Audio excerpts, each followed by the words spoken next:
With my heartiest blessings to all of you, I am going to start 10th class Prose, 3rd chapter.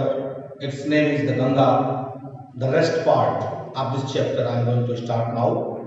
Some paragraphs were taught into the last class. Second last paragraph means fourth paragraph मैं आपको पढ़ाने जा रहा हूं। ध्यानपूर्वक सुनिए, समझिए, आत्मसात करिए, तैयार करिए। Smiling and dancing in the morning sunlight. Smiling अर्थात मुस्कुराते हुए, एंड डांसिंग और नृत्य करते हुए, इन द मॉर्निंग सुबह के समय में, सनलाइट सूर्य की रोशनी में, एंड डार्क और डार्क अंधकार में, एंड ग्लूमी और रहस्यमय, एंड फुल ऑफ मिस्ट्री और रहस्य से भरी हुई, as evening shadows fall, as मैंने जैसे ही शाम की छाया, शाम की परछाई फॉल आ जाती है, ए नैरो एक सकरी, स्लो धीमा, एंड ग्रेसफुल और शोभायुक्त शोभामय, स्ट्रीम जलधारा, इन विंटर जाड़े में, एंड और ए वास्ट एक विशालकाय, रोरिंग दहाड़ने वाली, दहाड़ते हुए, थिंग मैंने चीज, ड्यूरिंग के दौरान, द मानसून मैंने मानसून के दौरान, ब्रॉड चौड़ा, बुजम्ड छाती वाली, ऑलमोस्ट लगभग, एज द सी समुद्र के जैसा, एंड विथ और के साथ, समथिंग कुछ, ऑफ द सीज पावर समुद्र की शक्ति लिए हुए, तो डिस्ट्रॉय नष्ट कर देने वाली, द गंगा मतलब वह गंगा जो smiling and dancing in the morning sunlight. अर्थात इस पूरे पैराग्राफ का विद्यार्थियों ध्यान से सुनिए। ये चौथा पैराग्राफ जिसमें 1 2 3 4 5 पंक्तियां दी गई हैं, ये पांचों पंक्तियों का एक ही करता है और वह है द गंगा। मतलब क्या? The Ganga smiling and dancing in the morning sunlight, मतलब वह गंगा जो सुबह के समय में सूर्य की रोशनी में मुस्कुराते हुए और नृत्य करते हुए प्रतीत होती है, वही गंगा, वह गंगा जो dark and gloomy and full of mystery as the evening shadows fall, मतलब सुबह के समय में जब सूर्य की रोशनी निकलती है तो मुस्कुराते हुए और नृत्य करते हुए प्रतीत होती है, वही गंगा शाम के समय में जब शाम ढल जाता है उस समय वह अंधकार में और रहस्यमय प्रतीत होती है, वही गंगा इन narrow slow and graceful stream in winter, जब जाड़े का सीजन आता है तो वही गंगा नैरो मतलब उसकी जो जलधारा का बहाव होता है वह बहुत विशालकाय नहीं होता है, बहुत पतला हो जाता है, और क्या हो जाता है, ब्रॉड स्लो धीमा हो जाता है, एंड ग्रेसफुल शोभामय हो जाता है। इससे मतलब जाड़े के सीजन में वह गंगा बहुत ही सकरी बहती है, धीमे बहती है, शोभायुक्त बहती है, एंड और वही गंगा फिर से, and a vast roaring thing during the monsoon, broad bosomed as a sea, and with some time of the sea's power to destroy, मतलब वही गंगा जो मानसून के समय में ठीक उसी तरह से दहाड़ती हुई प्रतीत होती है जिस तरह से मानो कि उसमें समुद्र की शक्ति आ गई हो और सब कुछ वह विनाश कर देना चाहती है। मतलब जाड़े के सीजन में कुछ और रूप में दिखाई देती है गंगा, सुबह के समय में कुछ और दिखाई देती है गंगा, शाम के समय में कुछ और दिखाई देती है, जाड़े के सीजन में कुछ और दिखाई देती है, मानसून के सीजन में इसमें यह गंगा बहुत ही पावरफुल हो जाती है, ठीक उसी तरह से मानो कि कोई समुद्र की शक्ति इसके अंदर आ गई हो और ये सब कुछ विनाश कर देना चाहती है। वही गंगा, कौन गंगा? वही गंगा जो सुबह के समय में मुस्कुराते हुए और नृत्य करते हुए प्रतीत होती है। कौन गंगा? जो शाम के समय में रहस्यमयी और अंधकारमयी हो जाती है। वही गंगा जो जाड़े के समय में शोभायुक्त जलधारा वाली हो जाती है, धीमे धीमे बहती है, सकरे रूप में मतलब सिमट कर बहती है। और वही गंगा तो मानसून के समय में चौड़ी छाती वाली हो जाती है और समुद्र की तरफ दहाड़ने वाली प्रतीत होती है, मानो कि उसमें समुद्री शक्ति आ गई हो और वह सब कुछ नष्ट कर देना चाहती हो। वही Ganga has been to be symbol, वह मेरे लिए एक प्रतीक रही है। पंडित जवाहरलाल नेहरू कहते हैं कि वही गंगा मेरे लिए एक प्रतीक रही है and with something of the sea's power to destroy, sorry memory of the past of India, और भारत के अतीत की स्मृति रही है। मतलब वह गंगा, जब गंगा की बात आती है तो वह गंगा नदी कहाँ की है? भारतवर्ष की है। और वह गंगा नदी भारतवर्ष में कहाँ है? उत्तर प्रदेश में है। और वह उत्तर प्रदेश में कहाँ है? इलाहाबाद में। Everything is connected to the river, the Ganga. Its culture, its civilization, its tradition, its rituals, etc. तो यह भारत के अतीत की याद दिलाती है। रनिंग इनटू द प्रेजेंट, जो वर्तमान समय में भी बह रही है और भूतकाल से भी बहते हुए आ रही है। And flowing on to the great ocean of future, और भविष्य में भी यह बहती रहेगी यह गंगा। अर्थात हमने लिखा जाना वह गंगा सुबह के समय में नाचती हुई, नृत्य करती हुई, मुस्कुराते हुए प्रतीत होती है। शाम के समय में बहुत ही अंधकारमय हो जाती है, रहस्यमयी हो जाती है। और जाड़े के सीजन में बहुत ही सिमट कर बहती है, धीमे धीमे बहती है। और जो ही मानसून आता है चौड़ी छाती वाली हो जाती है, दहाड़ती हुई प्रतीत होती है, जैसे मानो कि समुद्री शक्ति इसके अंदर आ गई हो और ऐसा कुछ विनाश कर देना चाहती हो। वही गंगा हम सभी के लिए, पंडित जवाहरलाल नेहरू के लिए प्रतीक रही है, भारत के अतीत की प्रतीक रही है, जो वर्तमान में बह रही है और भविष्य में भी बहती रहेगी। सबसे इंपॉर्टेंट और डिफिकल्ट जो इसका पैराग्राफ है वो आवाज है, बस ये भी डिफिकल्ट है अवे भी। एंड दो आई, यहाँ से इसका जो विचार है पंडित जवाहरलाल नेहरू का बहुत अच्छे विचार है। And though I have discarded much of our tradition and custom, Pandit Jawaharlal Nehru कह रहे हैं कि यद्यपि मैंने प्राचीन काल की तमाम परंपराओं और रीति रिवाजों को त्याग दिया। ट्रेडिशन की परंपरा, कस्टम मींस रीति रिवाज, त्याग, डिस्कार्ड मींस त्याग दिया। मतलब हमारे प्राचीन काल में जितने भी परंपराएं और रीति रिवाज रहे हैं, उनमें से बहुत सारे परंपराओं और रीति रिवाजों को हमने त्याग दिया है। एंड आई एम एंग्जियस, यहाँ एम नहीं है, एंड आई एम एंग्जियस, और मैं चिंतित हूं दैट कि India should rid herself of all shackles, कि भारत के लोगों को रीड कर देना चाहिए, छुटकारा पाना चाहिए ऑफ ऑल सेकल्स, सभी जंजीरों से, दैट बाइंड, जो बांधे रखती है, एंड कंस्ट्रेन, और जो उसको रोक देती है, एंड डिवाइड है, और उसके लोगों को बांट देती है, एंड सप्रेस, और दबा देती है, वास्ट नंबर्स आते हैं, मतलब एक विशाल जनसंख्या के विकास को दबा देती है, रोक देती है।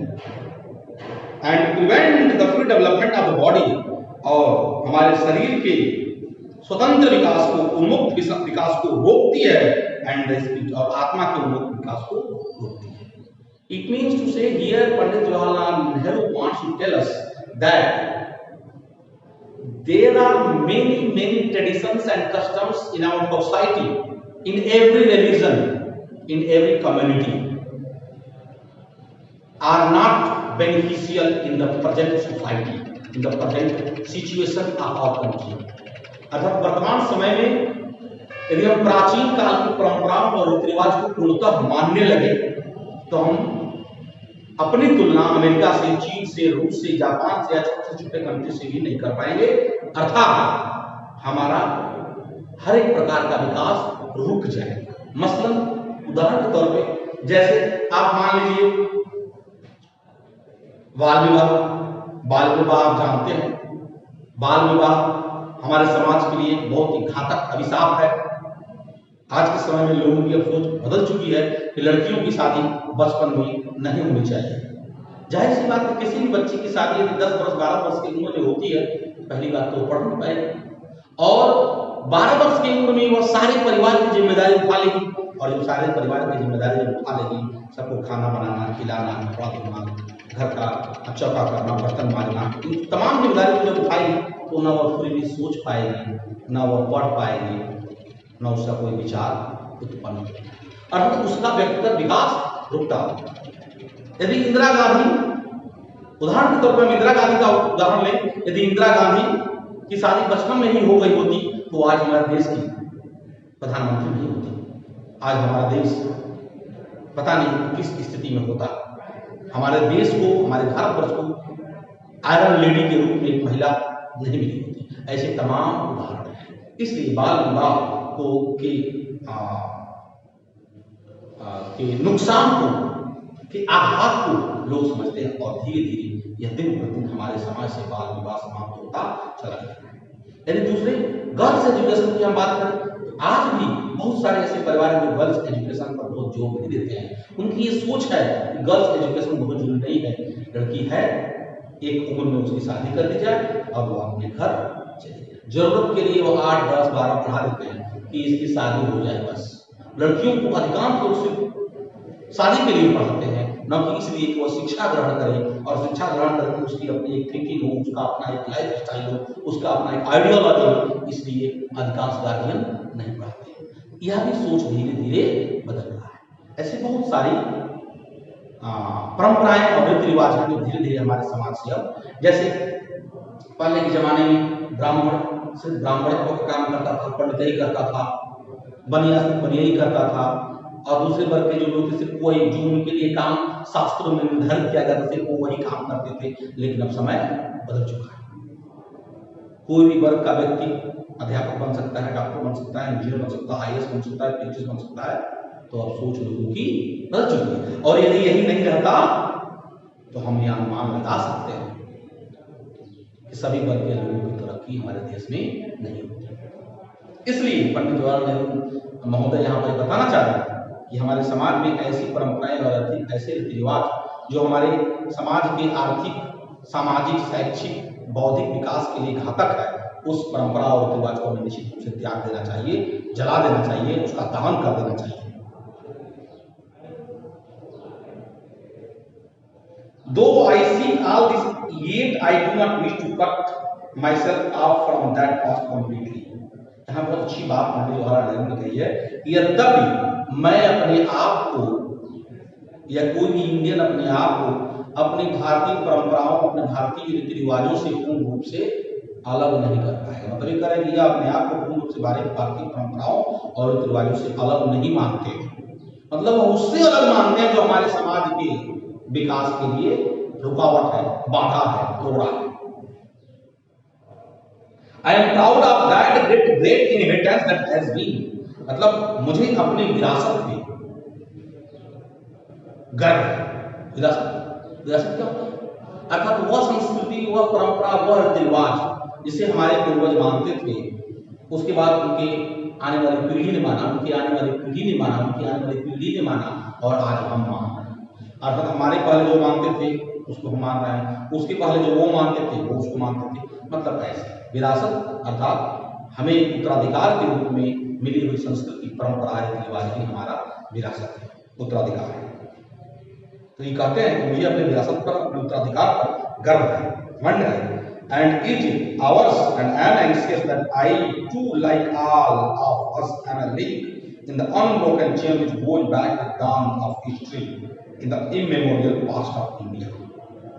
मतलब यह पंडित जवाहरलाल नेहरू महोदय यहाँ पे कहना चाहते हैं कि यदि हम अपने संस्कृति और परंपरा को ठीक से देखें, ध्यान से देखें, तो ये एक जंजीर की तरह है।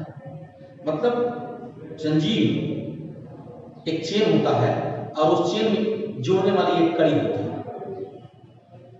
और वह कड़ी क्या है? हम और आप। उसमें से एक कड़ी अपने आप को पंडित जवाहरलाल नेहरू महोदय भी मानते हैं कि मैं भी उसी कड़ी से जुड़ा हुआ हूँ जो जिस संस्कृति और परंपरा और रीति रिवाज सभ्यता को आज हम मानते हैं, उसी का मैं भी एक भाग हूँ, उससे मैं अलग नहीं हूँ, उससे मैं भी जुड़ा हुआ हूँ, जैसे कि सभी लोग चेन से, उस जंजीर से जुड़े हुए हैं। That chain I will not break। ये कहना चाहते हैं कि मैं उस जंजीर को तोड़ना नहीं चाहूंगा। क्योंकि I treasure it, मैं इसका सम्मान करता हूँ, and seek inspiration from it, और मुझे इससे प्रेरणा मिलती है। And as a witness of this desire of mine, और मेरी इस इच्छा के प्रमाण के रूप में, and as my last homage, और मेरी अंतिम श्रद्धांजलि के रूप में, टू इंडियाज कल्चर इनहेरिटेंस, अर्थात भारतीय संस्कृति के विरासत के प्रति मेरी अंतिम श्रद्धांजलि के रूप में I am making this request. मैं यह प्रार्थना कर रहा हूं ध्यान दीजिएगा, I am making this request. हम लोग ग्रामर क्या बोलते हैं, I am requesting, you are requesting, he is requesting.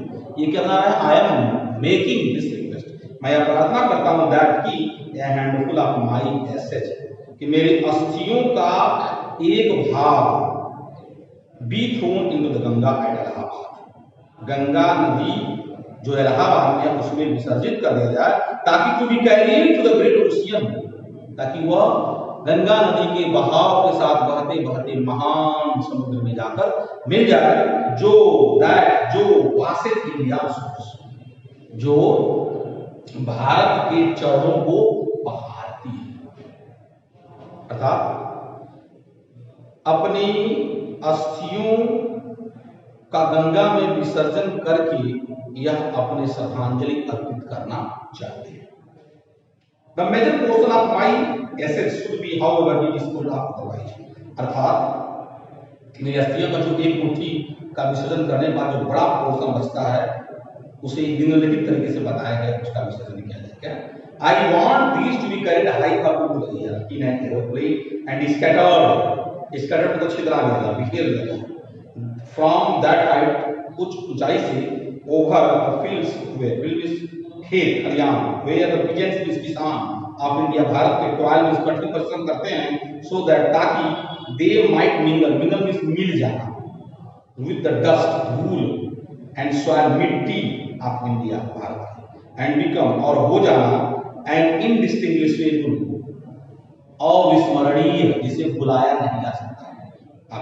Part में भाग आपने कहा इंडियन भाग, मतलब ये चाहते हैं कि इनके अस्थियों के बड़े भाग को एक एरोप्लेन में रखा जाए और उस एरोप्लेन को आसमान में उड़ाया जाए और उस आसमान में से इनकी अस्थियों को नीचे उन खेतों पर स्कैटर कर दिया जाए, छितरा दिया जाए, छिड़क दिया जाए, जिन खेतों में हमारे भारतवर्ष के किसान मजदूर काम करते हैं, ताकि वे अस्थियां भारत के अविस्मरणीय अंग बन जाए, अर्थात यह भारत के कण कण में मिल जाना चाहते हैं।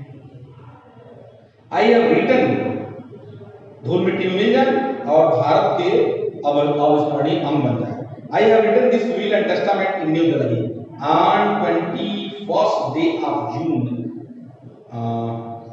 in the year 1954, अर्थात पंडित जवाहरलाल नेहरू महोदय कहते हैं कि मैंने यह वसीयत न्यू दिल्ली में लिखा है और यह वसीयत मैंने 1900 मतलब 21 जून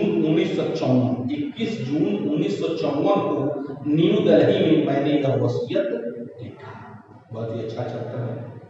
हमने देखा गंगा नदी के प्रति, जमुना नदी के प्रति, अपनी मातृभूमि के प्रति उन्होंने इसके लगाव को व्यक्त किया है और उन असंख्य लोगों के प्रति उन्होंने आभार व्यक्त किया है जिन्होंने देश के विकास में उनके साथ रहकर योगदान किया है और इन्होंने एक बहुत ही अच्छा, बहुत ही बेहतरीन, बहुत ही महत्वपूर्ण संदेश भी दिया है कि हमें उन परंपराओं और रीति रिवाजों को मानने की जरूरत नहीं है जो परंपरा, जो रीति रिवाज हमारे देश के विकास में, किसी भी प्रकार के विकास में बाधक है, घातक है।